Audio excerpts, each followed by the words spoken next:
We specifically knew what we were doing. We specifically knew that eventually everything that we were going to do was going to be this shape, right?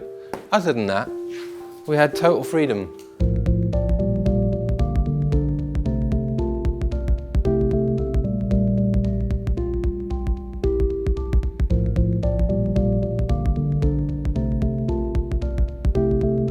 It's quite rare for a band to be as interested in their visual representation, as interested in the art that accompanies it, and to, you know, kind of commit to this guy who just says, I'm going to go big and I'm going to paint with soot and knives. He was the guy at art college who could actually paint. They kicked me out.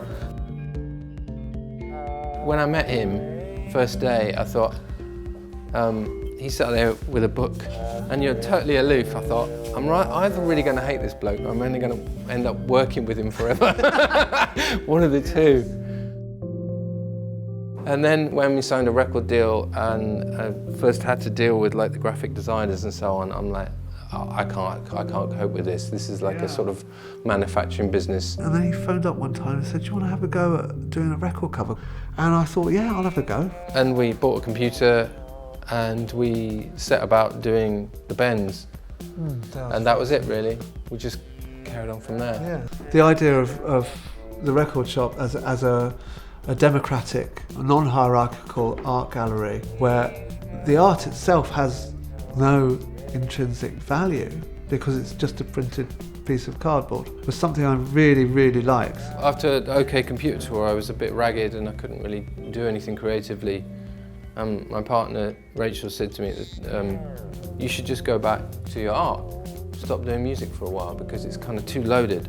We had this barn to work in that the band had bought with all this success. Suddenly we're in this big space and suddenly painting seemed like a really, absolutely the right thing to do because everything we'd done to that point had been on a tablet. We had our Apple Mac set up and we had our posh scanner and shit.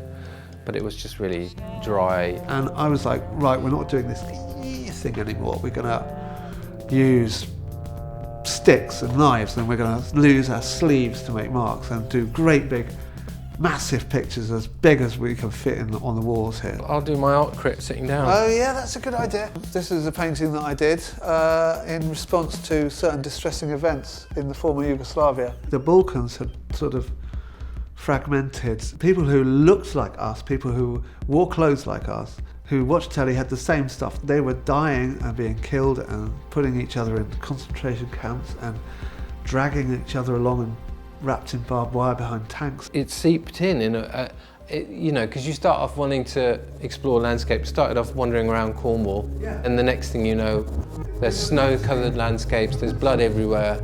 I started using this white stuff. Ironically, it's the sort of decorating medium that you use to conceal defects. But of course, when it's wet, you can inscribe it and you can throw things at it and they'll stick. You can throw soot at it, you can throw gravel at it. What was nice was seeing him like really get loose on canvas and just letting rip and not caring. Yes. It was really exciting. Otherwise, things like that happen. Oh dear. We were kind of like a bit crazy about keeping loads of sketchbooks. I've got loads of them.